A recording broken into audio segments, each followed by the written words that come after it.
The steam wand on the espresso machine hissed like an angry snake.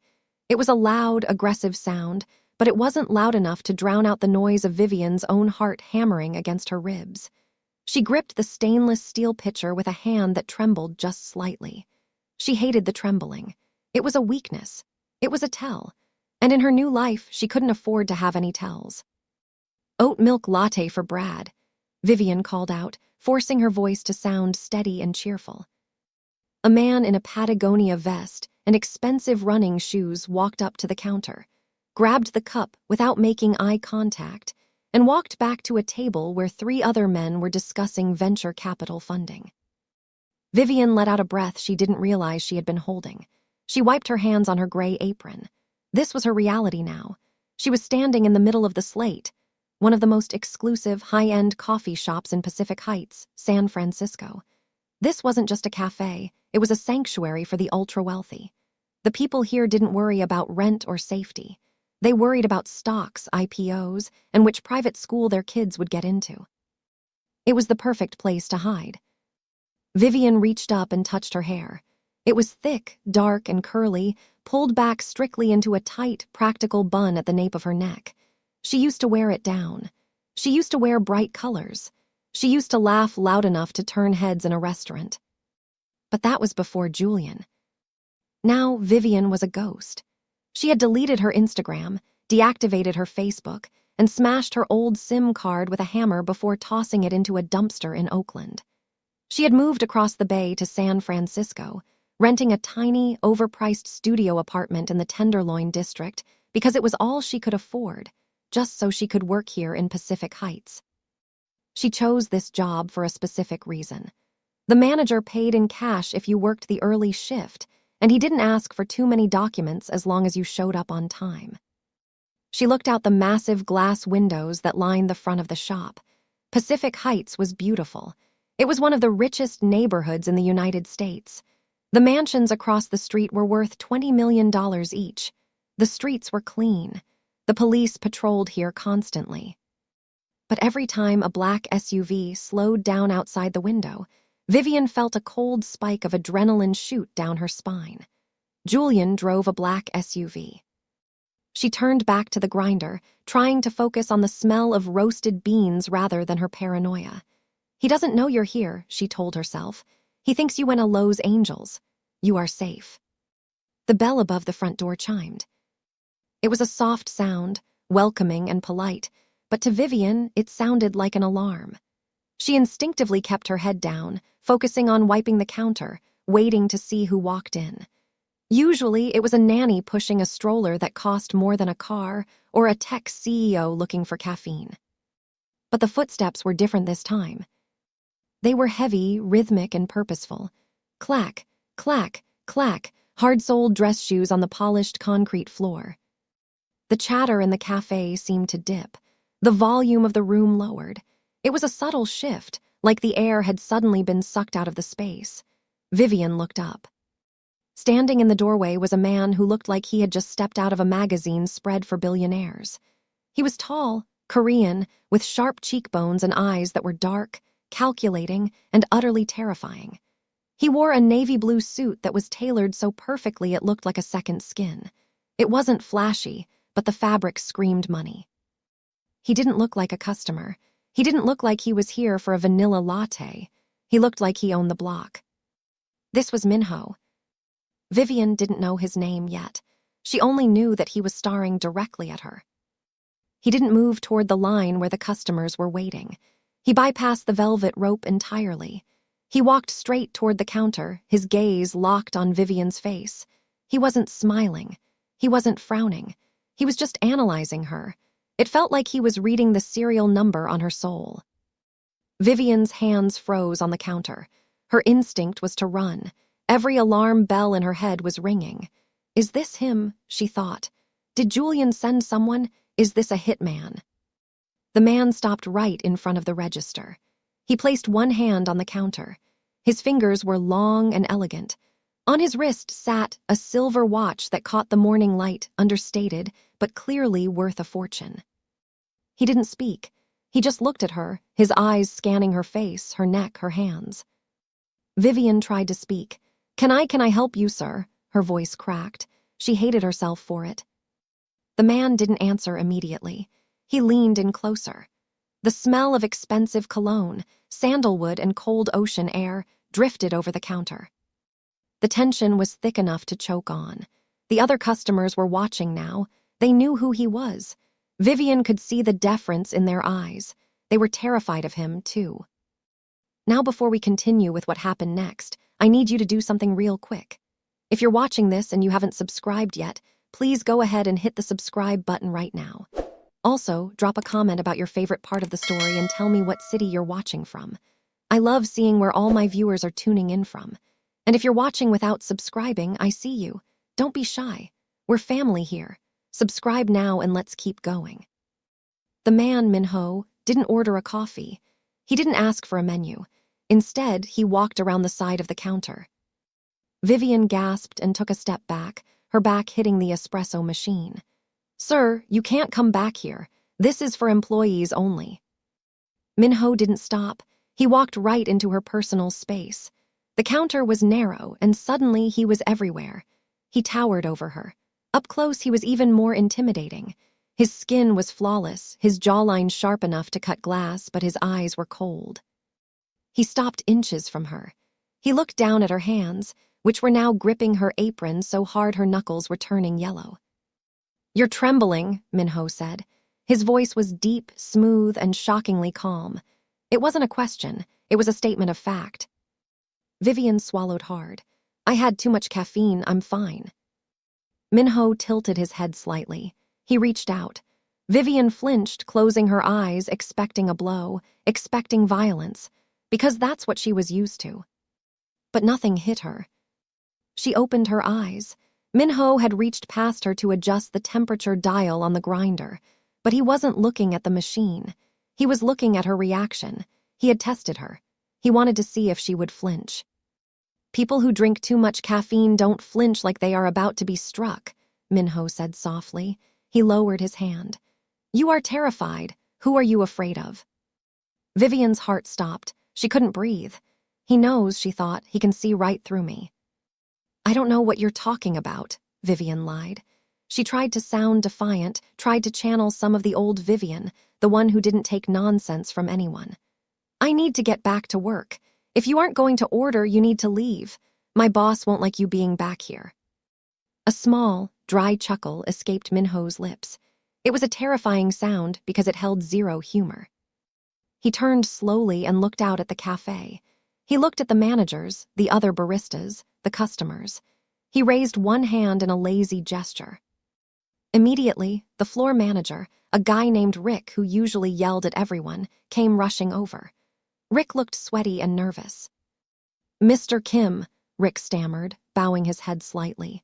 "I didn't know you were coming in today. Is everything okay? Is the coffee to your liking?" Minho didn't look at Rick. He kept his eyes on Vivian. "Rick, this new barista, who hired her?" "I did, sir," Rick said quickly. "She started 3 days ago. Is there a problem? I can fire her right now if—" "No," Minho interrupted. "She stays." He turned back to Vivian. The realization hit her like a bucket of ice water. Mr. Kim, Minho Kim. He wasn't a customer. He wasn't a hitman. He owned the building. He owned the café. He was her boss's boss. "I own the coffee you are pouring," Minho said, his voice dropping to a whisper so only she could hear. "I own the tiles you are standing on, so don't tell me what my boss will think." Vivian felt the blood drain from her face. She had just tried to kick the owner out of his own shop. I didn't know. I'm sorry, sir." Minho studied her for another long moment. He wasn't angry about the disrespect. He seemed fascinated by her fear. He was a predator who had found a wounded bird in his territory. And he was trying to figure out if it was worth eating or nursing back to health. "What is your name?" he asked. "Vivian," she whispered. "Vivian," he repeated, testing the word. The way he said her name made it sound foreign and intimate at the same time. "Fix your apron, Vivian, it's crooked, and stop shaking. It makes the customers nervous." He stepped back, creating space between them. The air rushed back into Vivian's lungs. Bring a black Americano to my office in 10 minutes, Minho commanded. And don't spill it. He turned on his heel and walked toward the back of the café, where a heavy steel door led to the private offices upstairs. The entire café seemed to exhale as he left the room. Vivian leaned against the counter, her legs feeling like jelly. She looked at Rick. "Who is that?" she hissed. Rick wiped sweat from his forehead. "That's Minho Kim. He owns the Golden Gate Syndicate. He owns half the real estate in this city." Rick leaned in closer, his voice dropping. "Listen to me, Vivian. Do exactly what he says. You do not want to get on his bad side. The rumors about him, let's just say he's not just a businessman." Vivian's stomach twisted. She had run away from a controlling, dangerous man, only to land a job working for a man who rumors said was a mafia boss. She looked at the espresso machine. She had 10 minutes to make the perfect Americano. If she messed this up, she lost the job. If she lost the job, she couldn't pay rent. If she couldn't pay rent, she had to move. If she moved, Julian might find her. She grit her teeth. She wasn't going to run again. Not today. 10 minutes later, Vivian stood in front of the steel door. She held a ceramic cup on a saucer. Her hands were steadier now. She had forced herself to breathe, to compartmentalize the fear. She was good at that. She had learned it the hard way. She knocked twice. "Enter," Minho's voice came from inside. Vivian pushed the door open. The office was nothing like the cafe downstairs. It was sleek, modern, and dark. The walls were lined with books and abstract art. One wall was entirely glass, overlooking the San Francisco Bay. You could see the Golden Gate Bridge in the distance, shrouded in fog. Minho was sitting behind a massive desk made of black wood. He was typing on a laptop. He didn't look up when she entered. "Place it on the coaster," he said. Vivian walked across the room. The carpet was so thick her shoes made no sound. She placed the coffee down gently on the designated coaster. Not a drop spilled. "Thank you, sir," she said, turning to leave. "Sit," Minho said. Vivian paused. "Sir, I have to get back to the floor. It's the morning rush." Minho stopped typing. He slowly closed the laptop. He looked up at her. "I told Rick you are taking a break. Sit down, Vivian." There was no room for argument in his tone. Vivian pulled out the leather chair opposite his desk and sat down. She sat on the edge of the seat, her back straight, her hands clasped in her lap. Minho picked up the coffee and took a sip. He didn't break eye contact. He put the cup down. "You lied to me downstairs," he said calmly. "I didn't. You said you were cold. You said it was caffeine." Minho leaned back in his chair, crossing his fingers. "I deal with liars every day, Vivian, professional liars, people who lie for millions of dollars. You are not a professional liar. You are terrible at it." Vivian bit her lip. She felt exposed. "Why are you working here?" Minho asked. "You are overqualified." "How do you know that?" "I watched you work for 3 minutes. You anticipate orders before people say them. You manage the workflow better than Rick does. You articulate your words like someone who is educated. Yet, here you are, working for minimum wage plus tips in a cafe where the rent is higher than most people's annual salary." He picked up a file folder from his desk and tossed it toward her. It slid across the smooth wood and stopped right in front of her hands. Vivian stared at it. "What is this?" "I had my assistant, June, run a background check on you while you were making my coffee," Minho said. Vivian's heart hammered. The fake name, the fake social security number, he knows. "Open it," he ordered. Vivian opened the folder with shaking fingers. She expected to see her real life exposed. She expected to see Julian's name. But the folder was empty. She looked up, confused. Minho's eyes narrowed. "Exactly. It's empty, Vivian, nothing. No credit history, no rental history prior to last month, no social media footprint. You didn't exist until 30 days ago." He leaned forward, his voice dropping to a dangerous whisper. "In my world, when someone doesn't exist, it means one of two things. They are either a spy or they are running for their life." He waited. The silence in the room was heavy. "I'm not a spy," Vivian whispered. Then you are running, Minho said. Who is chasing you? Vivian looked at the door. She wanted to bolt, but she knew she couldn't outrun him. And oddly, despite his intimidating aura, he wasn't threatening her. He was curious. It's personal, she said, her voice gaining a little strength. And it doesn't affect my ability to make coffee. It does if your pursuer walks through my front door and starts shooting, Minho countered sharply. My business is my sanctuary. I need to know if you are bringing a storm to my doorstep. Vivian looked him in the eye. He won't find me here. I was careful. You think you were careful, Minho corrected. But you are shaking because I walked in wearing a suit. That tells me the man you are running from is wealthy, powerful, someone who wears suits. He was too smart. It was terrifying. If I tell you, Vivian said quietly, will you fire me? Minho looked at her. He saw the desperation in her eyes.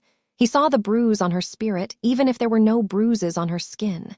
He was a man who understood power dynamics better than anyone. He hated bullies. He was a boss, yes, and he was ruthless, but he had a code. That depends, Minho said. If you tell me the truth, I might let you stay. If you lie to me again, you are gone before you can finish that sentence. Vivian took a deep breath. She had to gamble. She had to trust this dangerous stranger. His name is Julian, she said, the name tasting like ash in her mouth. He's in tech. He's an investor. He didn't like it when I tried to leave. Didn't like it, Minho raised an eyebrow.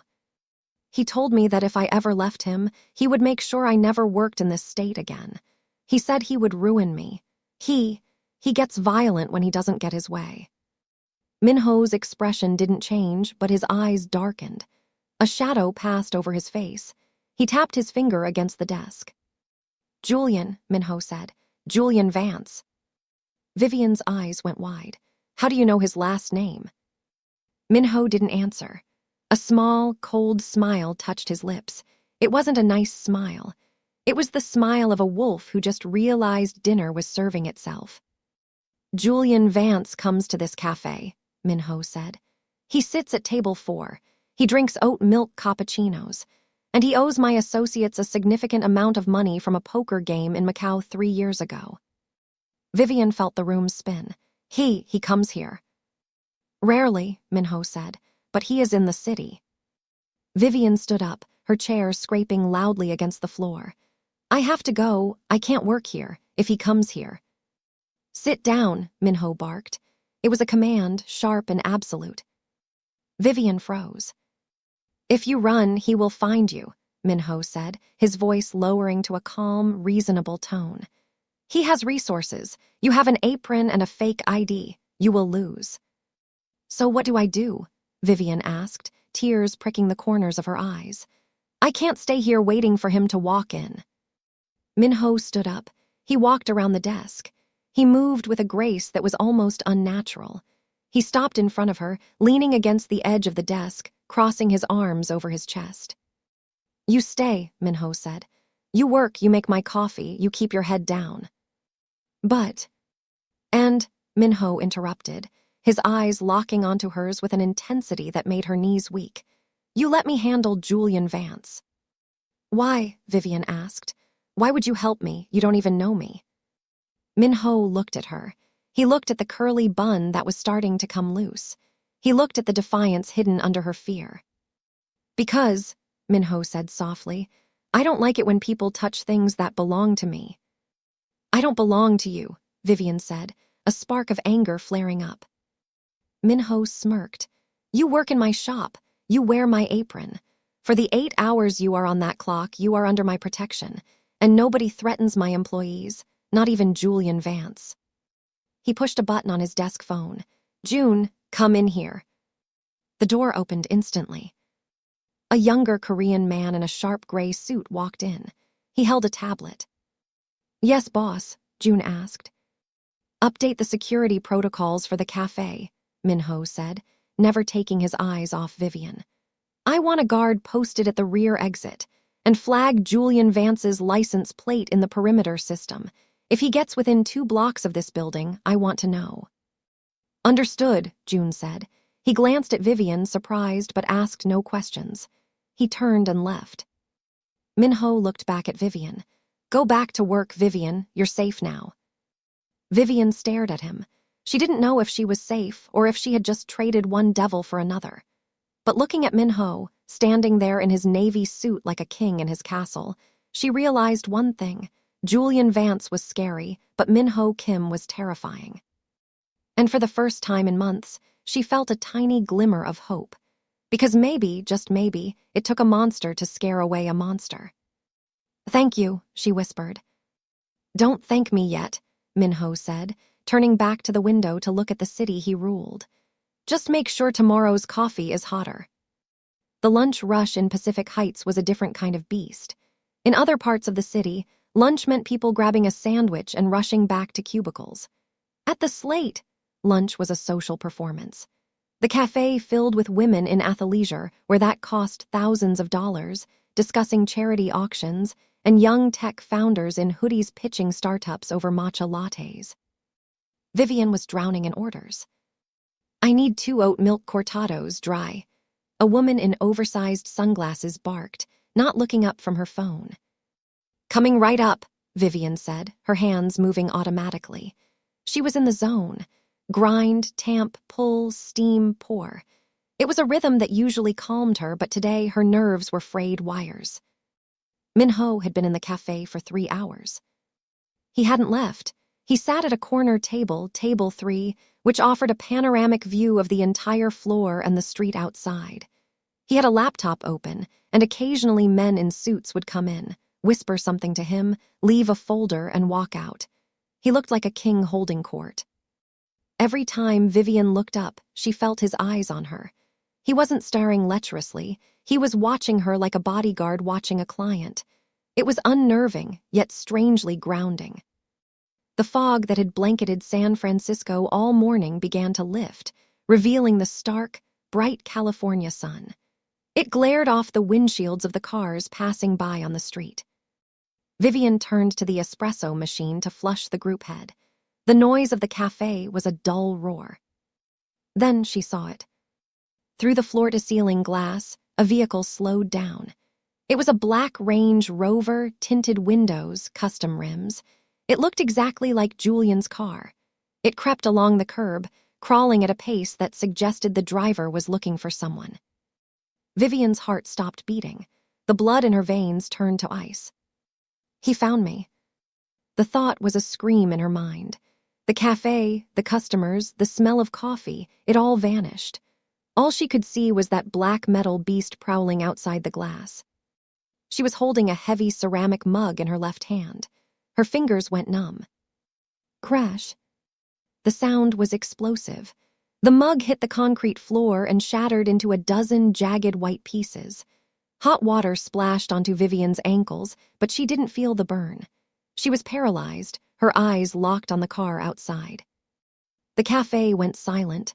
The chatter stopped. The clinking of spoons stopped. Every head turned toward the counter. Rick, the manager, threw his hands up. Vivian, for God's sake, that's imported ceramic. What is wrong with you today? Vivian couldn't speak. She couldn't breathe. She needed to hide. She needed to duck behind the counter before the driver looked in. But her legs wouldn't move. She was a deer in headlights, waiting for the impact. The car stopped. The windows started to roll down. Vivian started to hyperventilate. This is it. This is the end. Suddenly, the view was blocked. A wall of dark blue fabric filled her vision. Minho was there. He had moved so fast that no one had seen him leave his table. He stood directly between Vivian and the window, his broad shoulders completely obscuring her from the street. He didn't look at the mess on the floor. He didn't look at the customers. He stood with his back to the window, facing her. Look at me, Minho commanded. His voice was low, cutting through the panic in her brain like a knife. Vivian looked up at him. His face was unreadable, but his eyes were intense. Breathe, he said. It's him, Vivian choked out, her voice barely a whisper. The car, it's him. Minho didn't turn around. He didn't even flinch. He reached out and placed a hand on the counter, leaning in to create a barrier of privacy around her. Don't look at the street, Minho said firmly. Look at my tie. Focus on the knot. Tell me what color it is. It's blue, Vivian stammered. What shade? Navy, with silver threads. Good, Minho said. Keep looking at it.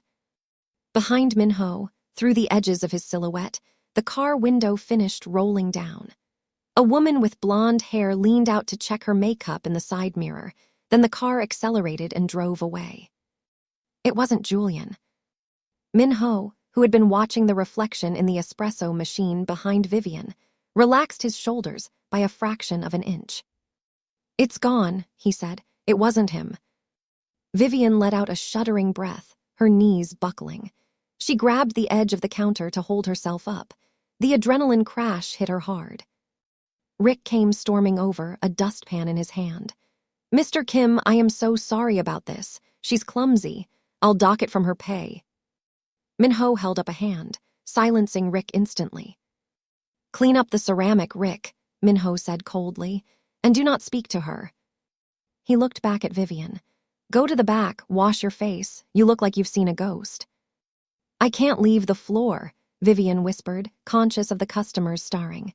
It's the rush. The rush can wait, Minho said. He reached out, and for a second his fingers brushed against her arm. His touch was warm, a stark contrast to the cold fear inside her. Go. Vivian nodded and fled to the back room, her hands still shaking. Minho turned to the café. The customers were watching, whispering. He adjusted his suit jacket and swept his gaze across the room. It was a look of pure authority. Enjoy your coffee, he said to the room. It wasn't a wish, it was an order. The customers immediately went back to their conversations, pretending nothing had happened. No one wanted to hold Minho Kim's gaze for too long. 30 minutes later, the lunch rush had died down. Vivian was in the break room, sitting on a crate of almond milk, staring at her hands. She felt stupid. She had caused a scene over a random soccer mom in a Range Rover. The door opened. Vivian jumped. It was Minho. He closed the door behind him and locked it. The break room was small, smelling of bleach and roasted beans. Minho looked out of place here, like a panther in a petting zoo. You handled that poorly, Minho said. He didn't say it meanly. He said it like a teacher correcting a student. I know, Vivian said, staring at her shoes. I'm sorry. You should probably fire me. I'm a liability. I don't fire people for being afraid, Minho said. He leaned against the doorframe, crossing his arms. But I do fire people for being unprepared. That was a specific type of fear, Vivian. You didn't just think he was coming to yell at you. You thought he was coming to take you. Vivian looked up. You don't know Julian. He doesn't just yell. He owns people. He thinks I'm his property. Tell me, Minho said. I need the details. If I am going to be your shield, I need to know the caliber of the bullet. Vivian took a deep breath. She had never told anyone the full story. Not even the police, because the police in Julian's district played golf with his father. We met 2 years ago, Vivian began. He was charming. He swept me off my feet, but then the walls started closing in. He made me quit my graphic design job. He said he wanted to take care of me. Then he cut off my friends. He put a tracker on my car. He monitored my phone. Minho's expression remained stony, but his jaw tightened. He detested men who needed to control women to feel powerful. To Minho, that wasn't strength, it was weakness. I tried to leave 3 months ago, Vivian continued, her voice gaining strength. He found me at a hotel. He dragged me back to the house. He told me that if I ever tried to run again, he would hurt my sister in Chicago. He would ruin my parents' credit. He has files on everyone I love. Blackmail, Minho murmured. Classic narcissist. He's not just a narcissist, Vivian said. He's connected, he has money. He thinks he's untouchable. Minho pushed off the doorframe and walked toward her. The small room felt charged with electricity. In this city, Minho said quietly, there are different levels of untouchable. Julian Vance thinks he is a shark because he swims in a pond. He has no idea that he has just swum into the ocean. He stopped in front of her. Does he know you are in San Francisco? I don't think so, Vivian said. I used cash for the bus ticket. I haven't used my credit cards. Good, that gives us time. Time for what? Vivian asked. Time to restructure your reality, Minho said. He reached into his inner suit pocket and pulled out a sleek black phone. It wasn't a smartphone, it was an encrypted burner. He held it out to her. Take this, he ordered. Vivian hesitated. What is it? It's a secure line. It has one number programmed in it. Mine. If you see that car again, if you get a strange feeling, if the wind blows in a way you don't like, you call me. You don't drop cups, you call. Vivian took the phone. It was heavy and cold. Minho, why are you doing this? I'm just a barista. Minho looked down at her. He studied the way her curly hair framed her face, the way her eyes held a mixture of terror and resilience. He saw something in her that he recognized, a survivor. You are an investment, Minho lied. He told himself it was a lie. He told himself he was just protecting his business assets. But deep down, he knew it was more. He was intrigued by her. And I protect my investments. He turned to the door. Go back to work, Vivian, and fix your bun. It's messy again. Vivian watched him leave. She held the black phone to her chest. For the first time in her life, a man was giving her a tool to protect herself, rather than taking her tools away. Meanwhile, in the hallway, Minho didn't go back to his table. He walked straight to the back exit, stepping out into the alleyway where his personal security detail was waiting. June was there, leaning against a black sedan, smoking a cigarette. He straightened up when Minho exited. Boss, June asked, dropping the cigarette and stepping on it. Minho's face was a mask of cold fury. The calm demeanor he had shown Vivian was gone. In its place was the face of the shadow of soul, the man who ran the Golden Gate Syndicate. Julian Vance, Minho said, the name sounding like a curse. I want to know everything. I want to know where he sleeps, who he banks with, and which mistress he is currently seeing. He's a mid-level player, boss, June said, confused. Why the interest? He threatened one of ours, Minho said. He didn't specify that. One of ours was a girl he had met 3 days ago. Understood, June said, pulling out his tablet. I'll have a dossier by tonight. And June, Minho added, looking up at the security camera mounted above the back door. The girl, Vivian, she doesn't leave this building alone. When her shift ends, you drive her home. If she protests, tell her it's company policy for late shifts. It's a 2 p.m. shift, boss. It's not late, June pointed out. Minho shot him a look that could freeze water. It is late if I say it is late, Minho said. Yes, sir, June said quickly. Minho checked his watch. He had a meeting with the Triad heads in Chinatown in 20 minutes, but all he could think about was the fear in Vivian's eyes. He hated it, and he decided, right there in the alleyway, that he was going to be the one to extinguish it. Julian Vance was going to learn a very painful lesson about territory. Minho took out his own phone and sent a text to his head of cybersecurity. Access the traffic grid for Pacific Heights. I want an alert on any vehicle registered to Julian Vance or his known associates. Secure the perimeter. No one touches the girl. He pocketed the phone and walked toward his car. The game had started. Vivian thought she was hiding, but Minho was done hiding her. He was preparing to hunt. 3 days passed. In the high-stakes world of San Francisco, 3 days was a lifetime. Stocks could crash, companies could be bought, and fortunes could be lost in 72 hours. But for Vivian, the last 3 days had been the longest and, strangely, the calmest of her life. The café, the Slate, had become her fortress. She fell into a rhythm.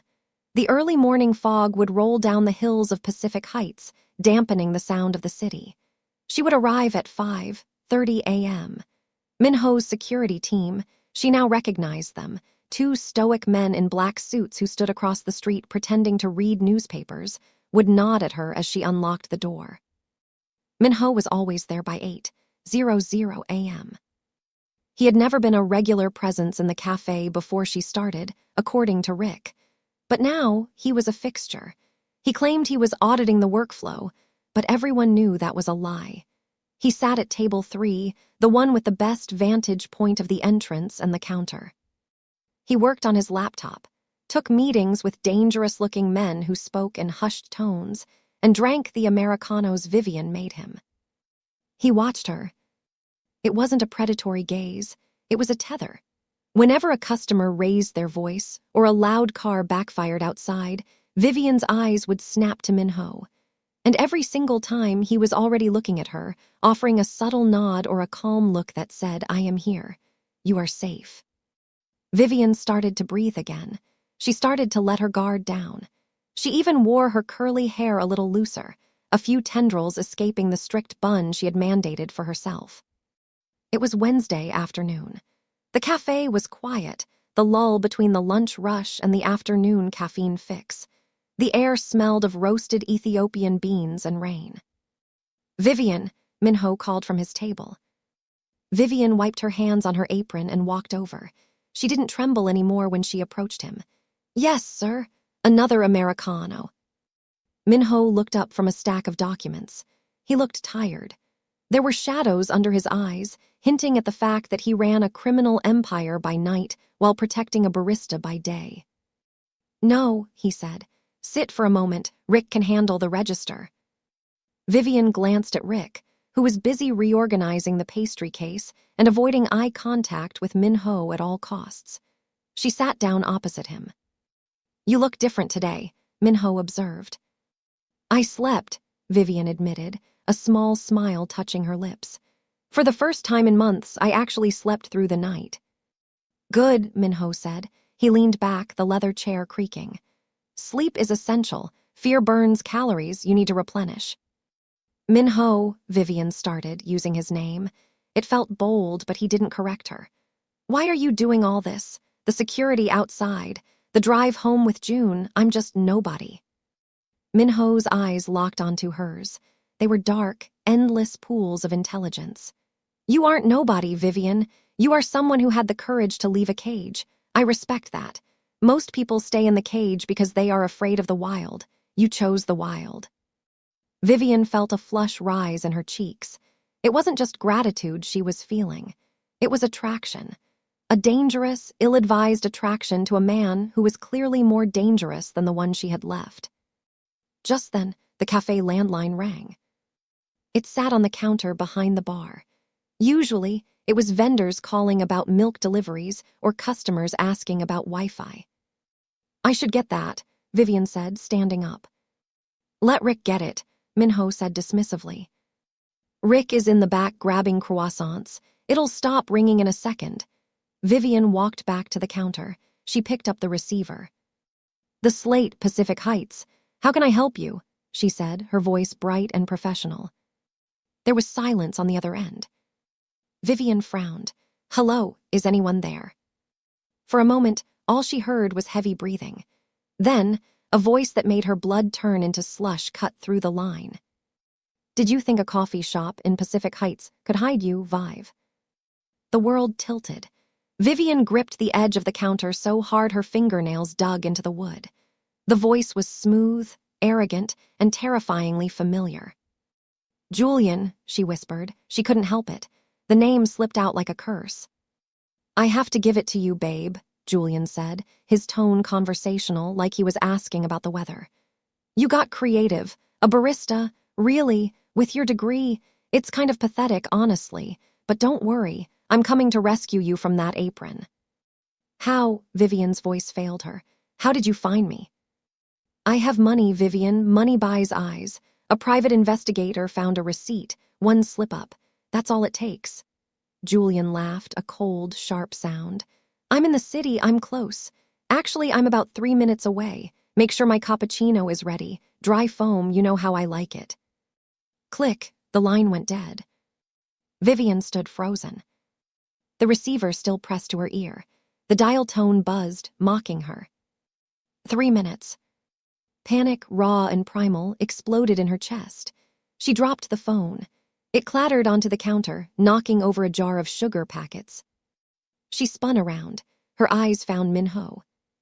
He was already standing. He had seen the way her shoulders collapsed. He had seen the color drain from her skin. He was moving toward her before she even took a step. Vivian didn't walk. She ran. She scrambled out from behind the counter, ignoring the confused looks of two customers who had just walked in. "He's coming," she gasped as she reached Minho. She grabbed the lapels of his expensive suit, bunching the fabric in her fists. She was hysterical. "He's coming right now. 3 minutes. I have to go. I have to run." Minho caught her wrists. His grip was iron. "Vivian, stop." "No, you don't understand. He's here." Vivian tried to pull away, her eyes darting to the door. "I need to get to the back exit. I need to leave the city." Minho pulled her closer, forcing her to look at him. He didn't shake her, but he held her steady, acting as an anchor in her storm. "You are not running," Minho said. His voice was terrifyingly calm. It was the voice of a general before a battle. "You are done running." "He has a gun, he has guys," Vivian cried, tears spilling over. "He'll hurt you, he'll burn this place down." Minho's expression darkened. A vein pulsed in his jaw. The idea that some tech bro playboy could burn down his establishment was insulting. "Let him come," Minho said softly. "What?" Vivian stared at him.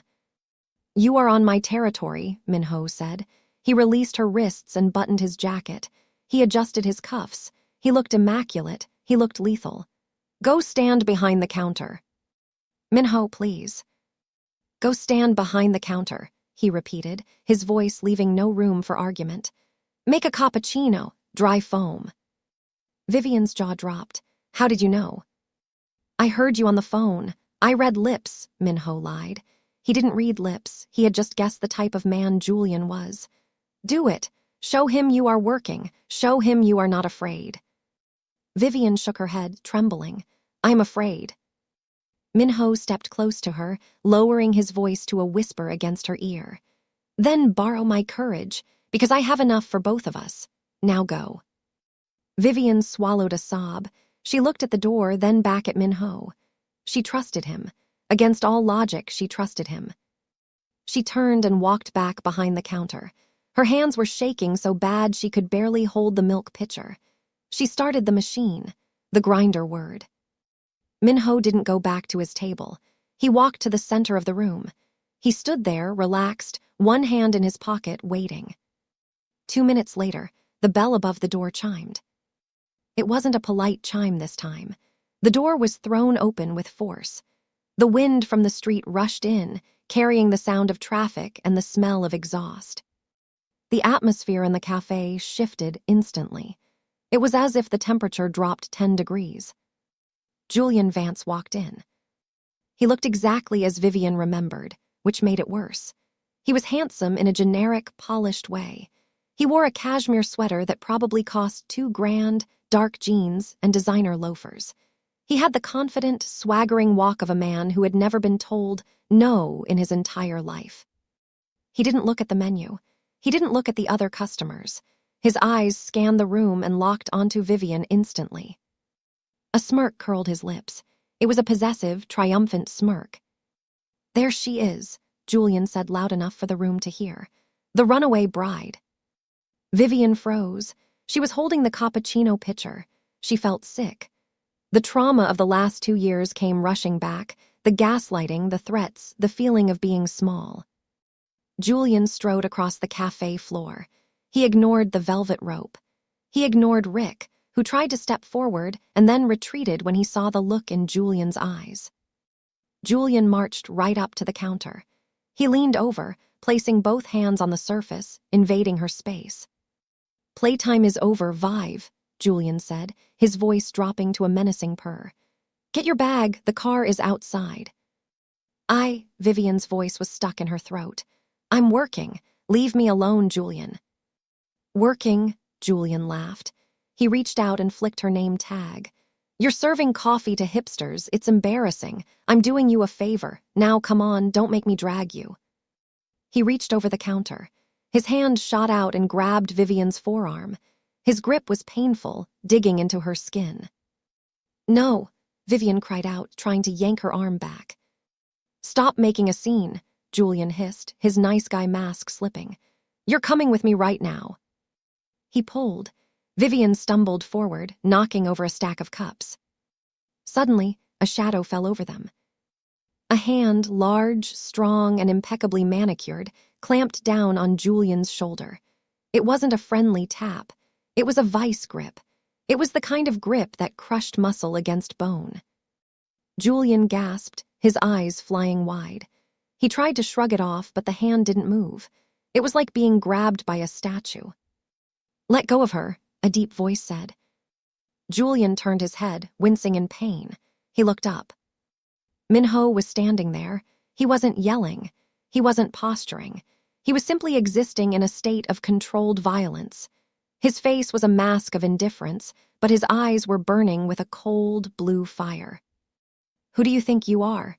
Julian spat, trying to sound tough but failing as the pressure on his shoulder increased. "This is a domestic dispute, pal. Mind your own business." "This is my business," Minho said calmly. "You are in my shop. You are shouting at my employee, and you are damaging my merchandise." He squeezed harder. Julian's knees buckled slightly. "Let go of me," Julian yelled, releasing Vivian's arm to try and pry Minho's fingers off his shoulder. "Do you know who I am? I can buy this dump and turn it into a parking lot by tomorrow morning." Minho didn't blink. He finally released Julian, but he did it with a shove that sent Julian stumbling back 2 steps. Julian straightened his sweater, his face red with humiliation and rage. He glared at Minho. Then recognition dawned on his face. He narrowed his eyes. He looked at Minho, suit. He looked at the watch. He looked at the face he had seen in the business section of the newspaper and in whispers at underground poker games. The color drained from Julian's face, faster than it had drained from Vivian's. "Minho, Kim," Julian stammered. Minho smiled. It was a terrifying smile. It didn't reach his eyes. "Mr. Vance, I was wondering when you would show up. You're late." I didn't know," Julian stuttered, stepping back. The arrogance evaporated. "I didn't know she worked for you." "She does," Minho said, taking a step forward. Julian took a step back. "And in my organization, we have very strict rules about harassment." Julian looked around. He realized suddenly that the 2 men reading newspapers by the door had stood up. They were blocking the exit. He looked at the kitchen door. Rick was standing there with a phone in his hand. Julian was trapped. "Look, Mr. Kim," Julian said, his voice trembling. "This is a misunderstanding. Vivian and we have a history. She's confused. I'm just trying to take her home." "She is home," Minho said. He moved to stand next to the counter, placing himself physically between Julian and Vivian. He leaned casually against the granite, looking Julian up and down with disdain. "You look successful, Julian," Minho noted dryly. "Nice sweater, expensive shoes. It's a shame about your gambling debts."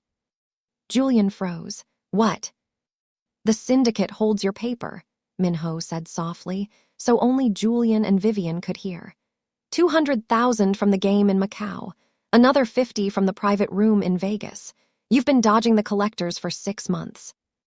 Minho checked his nails, looking bored. "I bought your debt this morning." Julian looked like he was going to vomit. You bought it." "I own you, Julian," Minho said, his eyes snapping up to lock onto Julian's terrified face.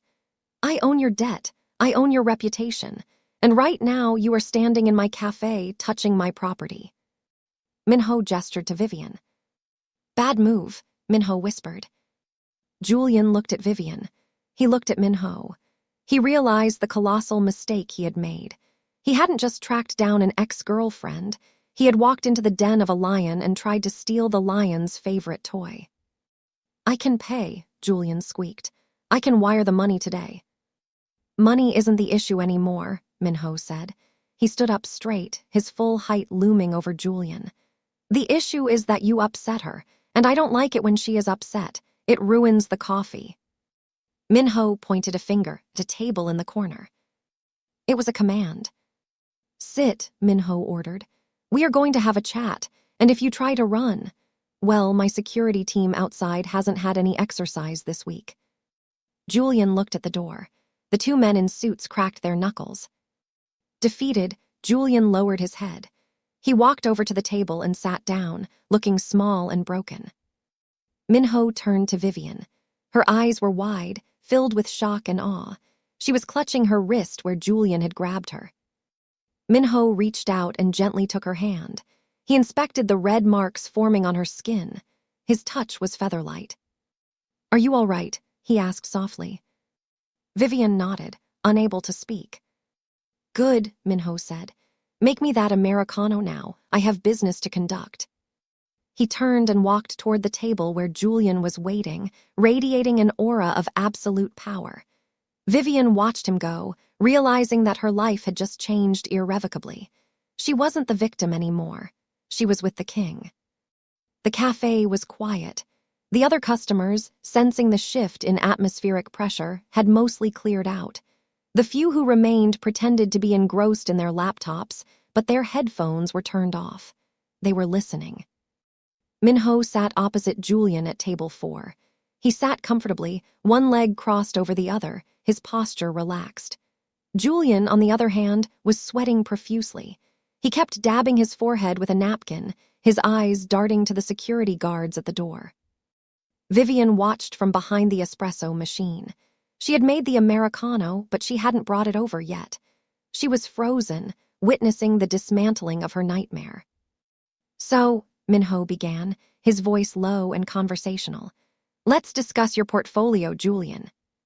"Look, I can get you the money," Julian said quickly, his voice high and thin. "I can liquidate some assets. I have a trust fund. Just give me a week." Minho shook his head slowly, as if disappointed in a child who couldn't grasp a simple math problem. "You aren't listening. I told you I don't want your money. Money is easy to get. Respect, that is harder currency." Minho leaned forward, placing his elbows on the table. "You threatened a woman under my protection. That is a direct insult to me, and insults in my world are expensive." "I didn't know," Julian pleaded. "I swear." "Ignorance is not a defense," Minho said coldly. He pulled out his phone. He didn't unlock it, he just set it on the table, screen facing Julian. "What is this?" Julian asked. Minho tapped the screen. A video began to play. It was grainy, black and white footage from a security camera inside an office. It showed Julian handing a briefcase to a man in a government uniform. Julian's face went from pale to ghostly white. He stopped breathing. That's not what it looks like," Julian whispered. "It looks like you bribing a federal regulator to approve your last IPO," Minho said casually. "Insider trading, bribery, federal crimes.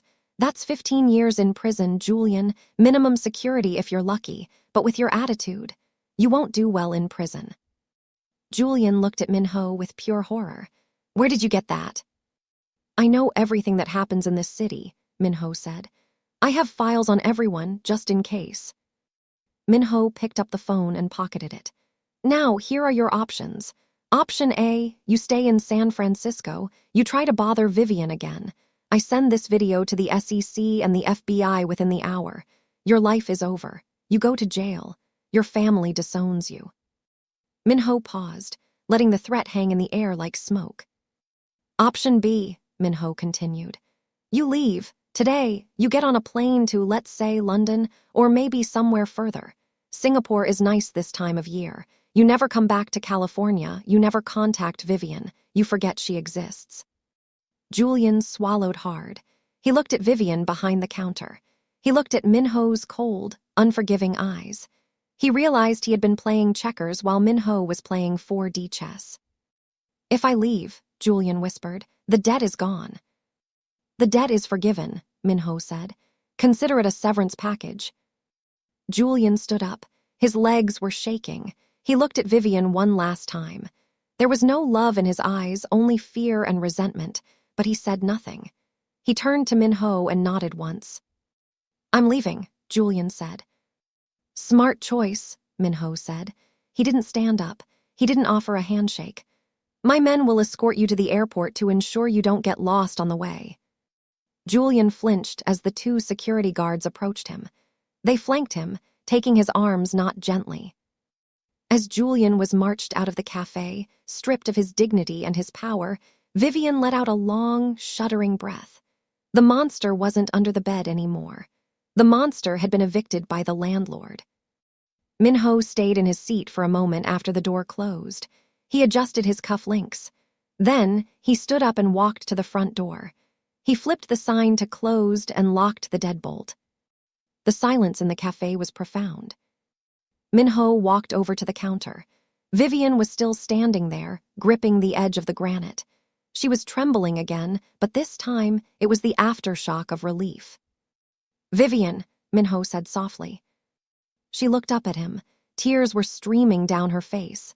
She tried to wipe them away with her apron, but they kept coming. "He's gone," she whispered. "Is he really gone?" "He is on his way to SFO," Minho confirmed. "He will board a flight to London. If he tries to return, the authorities will be waiting for him. He is no longer a threat." Vivian let out a sob, a sound of pure, unadulterated release. Her legs gave out. She started to slide down toward the floor. Minho was around the counter in a heartbeat. He caught her before she hit the ground. He scooped her up effortlessly, his arms strong and secure around her waist. "I've got you," he murmured. "I've got you." He lifted her up and sat her on top of the counter. It was an intimate gesture, placing her at eye level with him. He didn't let go of her waist. "You saved me," Vivian said, her voice thick with emotion.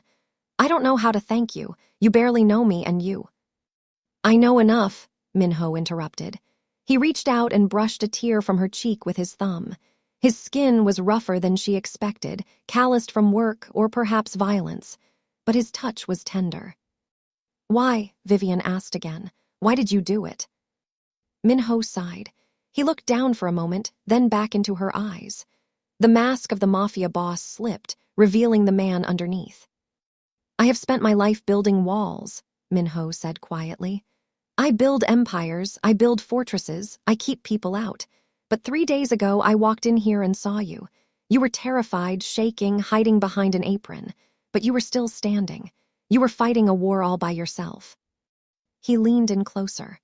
"I hated seeing you afraid. It made me angry. And when I realized I could stop it, I couldn't walk away.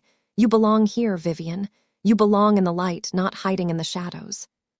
Vivian's heart hammered against her ribs, but this time it wasn't fear. It was something electric. She looked at his lips, then up to his eyes. "Who are you really, Minho?" she asked. "Rick says you're dangerous. Julian was terrified of you." Minho didn't shy away from the question. "I am dangerous," he admitted. "I run the syndicate. I control the ports, the real estate, the underground poker games. I am a man who does bad things to bad people." He paused, his gaze intensifying. "But I will never be dangerous to you. To you, I am just the man who owns the coffee shop." Vivian reached out. Her hand hovered for a second, then she placed it on his chest, right over his heart. She could feel it beating, steady, strong, alive. "I'm not scared of you," she whispered, and she meant it. For the first time in 2 years, she felt completely, utterly safe. Minho looked at her hand on his chest. He covered it with his own. "You have a loose strand of hair," he noted softly. He reached up and tucked a curl behind her ear. His fingers lingered on her jawline. The air between them crackled with tension. "You need a new job," Minho said, his voice husky. Vivian blinked. "You're firing me." "No," Minho said, a small, genuine smile playing on his lips. "I'm promoting you. I don't need a barista anymore. I have plenty of people who can make coffee. I need someone I can trust, someone who knows what it's like to survive." "What are you offering?" Vivian asked, breathless. Minho leaned in until their foreheads were almost touching. "Everything," he whispered. "I'm offering you everything." 2 weeks later. The wind whipped off the San Francisco Bay, cold and crisp, but inside the penthouse, it was warm. The apartment was located on the top floor of the Salesforce Tower, the highest point in the city. The view was breathtaking. From here, you could see the entire sprawl of San Francisco, the rolling fog, and the majestic red span of the Golden Gate Bridge. Vivian stood by the floor-to-ceiling window. She wasn't wearing a gray apron. She wasn't wearing practical sneakers. She was wearing a tailored cream blazer and matching trousers that fit her curves perfectly.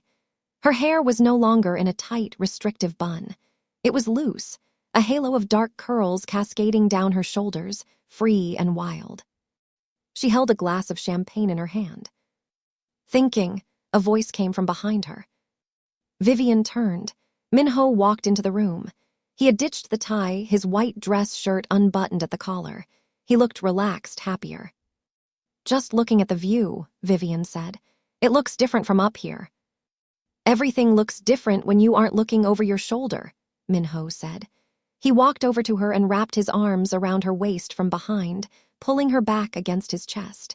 He rested his chin on her shoulder. "Any news?" Vivian asked. "June called," Minho said. "Julian was arrested at Heathrow Airport. Apparently, there was an anonymous tip about him carrying undeclared narcotics in his luggage." Vivian laughed softly. "Did you put drugs in his bag?" "I can neither confirm nor deny that," Minho murmured against her neck, kissing the sensitive spot below her ear. "Let's just say he won't be coming back to the States for a very, very long time." Vivian turned in his arms to face him. She looked up at the man who had changed her world. "I signed the contract," she said. "Which one?"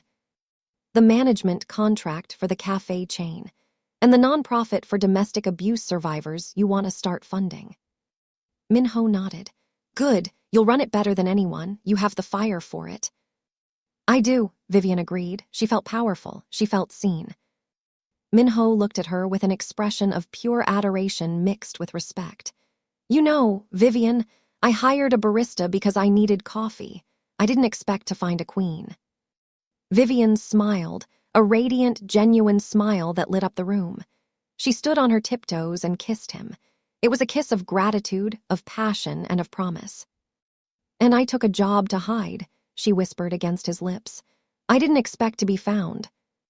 Minho pulled her closer, the city lights twinkling behind them like a million stars applauding their victory. "You're not hiding anymore, Vivian," Minho said firmly. "Now we rule." Vivian looked out at the city one last time, then back at Minho. She wasn't the girl who dropped cups. She wasn't the girl who ran. She was Vivian, the partner of the king, and for the first time in her life, she was exactly where she was meant to be. Thank you for watching to the end. Please remember to click the subscribe button and make sure you like this video, and tell me in the comments where you're watching from. Thank you.